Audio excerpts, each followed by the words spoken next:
जम्मू कश्मीर के विशेष दर्जे की बहाली के लिए नेशनल कॉन्फ्रेंस, पीपल्स डेमोक्रेटिक पार्टी, कांग्रेस, पीपल्स कॉन्फ्रेंस, माकपा, अवामी नेशनल कॉन्फ्रेंस ने हाथ मिलाया है। हालांकि गुपकार हस्ताक्षर घोषणा से प्रदेश कांग्रेस अलग होती दिख रही है। कांग्रेस ने यू टर्न लेते हुए अनुच्छेद 370 और 35A की बात न करके लद्दाख को छोड़कर जम्मू कश्मीर को ही पूर्ण राज्य का दर्जा और स्थानीय निवासियों की भूमि और नौकरियों के लिए संवैधानिक गारंटी की सुरक्षा के लिए अपने संघर्ष को जारी रखने का संकल्प दोहराया है। जम्मू कश्मीर की पूर्व मुख्यमंत्री एवं पीडीपी की मुखिया महबूबा मुफ्ती की बेटी इर्तिका जावेद ने अपने पासपोर्ट में मां का नाम बदलकर महबूबा सैयद करने की मांग की है। इस संबंध में उन्होंने स्थानीय अखबारों में एक सूचना प्रकाशित करवाई है, जिसमें उन्होंने कहा कि मैं इर्तिका जावेद पुत्री जावेद इकबाल शाह निवासी Fairview house Gupkar road Srinagar अपने पासपोर्ट में अपनी मां का नाम महबूबा मुफ्ती से बदलकर महबूबा सैयद करना चाहती हूं। इसके बाद उन्होंने कहा कि इस संबंध में अगर किसी को कोई आपत्ति हो तो कृपया 7 दिनों के भीतर संबंधित अधिकारियों से संपर्क कर सकते हैं। कश्मीर में एक के बाद एक शीर्ष आतंकी कमांडर ढेर होने और स्थानीय लोगों की दुत्कार से हताश आतंकी संगठनों ने अब हालात बिगाड़ने के लिए अल्पसंख्यकों और धर्मस्थलों को निशाना बनाने की साजिश रची है। वो स्थानीय मुस्लिम समुदाय की धार्मिक भावनाओं को भड़काने की फिराक में है। आतंकियों और उनके संरक्षक पाकिस्तान खुफिया एजेंसी ISIS के इस मंसूबे को भांपकर केंद्रीय खुफिया एजेंसियों ने अलर्ट जारी किया है।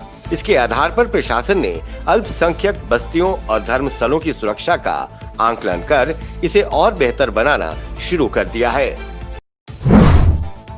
रियासी के गांव विजयपुर की रहने वाली दीक्षा अपने ही गांव के बच्चों को कोरोना काल के बीच निःशुल्क शिक्षा दे रही है। दीक्षा के साथ छोटी बहन भी बच्चों को पढ़ा रही है।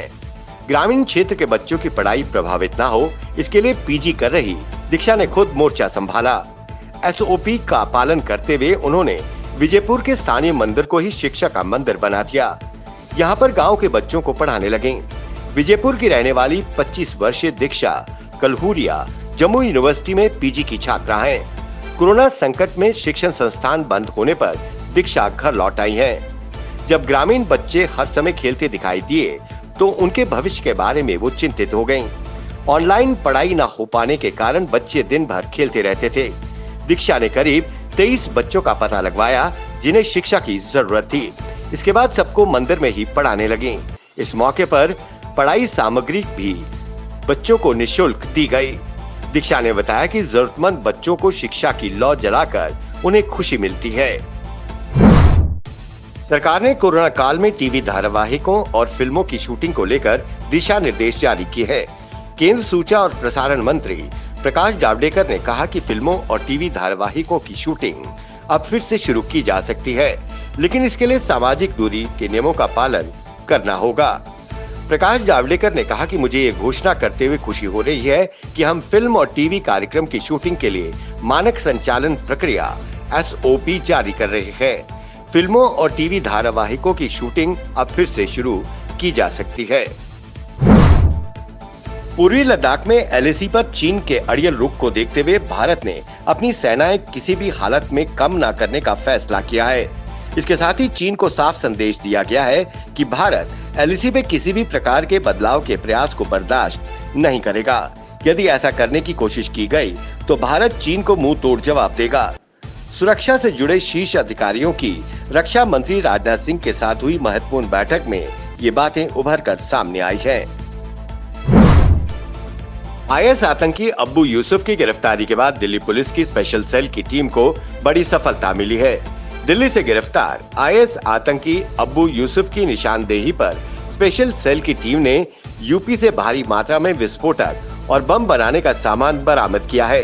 पुलिस को यूसुफ के घर से IS का झंडा, एम्फियर मीटर, भारी मात्रा में बारूद, स्टील बॉल समेत कई ऐसे अन्य सामान मिले हैं जिन्हें विस्फोट बनाने में प्रयोग में लाया जाता है। आत्मघाती हमले के लिए शरीर में विस्फोटक को बांधने वाली बेल्ट भी मिली है। बॉलीवुड अभिनेता सुशांत सिंह राजपूत की मौत के मामले को लेकर CBI की पूछताछ जारी है।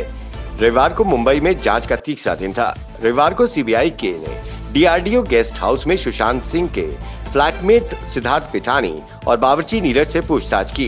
ये पूछताछ 4 घंटे से भी अधिक समय तक चली। यहाँ से निकलकर सीबीआई की टीम सुशांत के बांद्रा स्थित घर पहुंची है।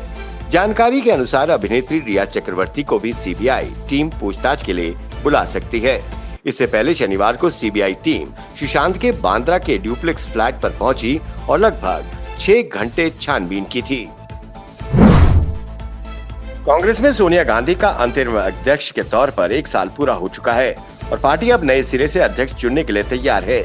इसी दिशा में आज कांग्रेस कार्य समिति की बैठक भी होनी है। हालांकि बैठक से पहले कांग्रेस के कई नेता और पूर्व मंत्रियों समेत 23 लोगों ने सोनिया गांधी को पत्र लिखकर पार्टी में कई बदलाव करने की मांग की है और साथ ही अध्यक्ष पद के लिए चुनाव कराने के लिए भी कहा है।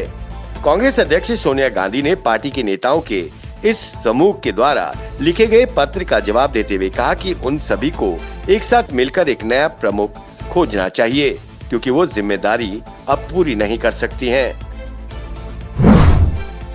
जम्मू कश्मीर में कोरोना के 666 नए मामले सामने आए हैं। वहीं दूसरी तरफ 434 लोगों ने कोरोना वायरस को पिछले 24 घंटे में मात दी और स्वस्थ हुए। प्रदेश सरकार द्वारा जारी बुलेटिन के मुताबिक पूरे जम्मू कश्मीर में अब तक 617 लोगों की मौत हो चुकी है।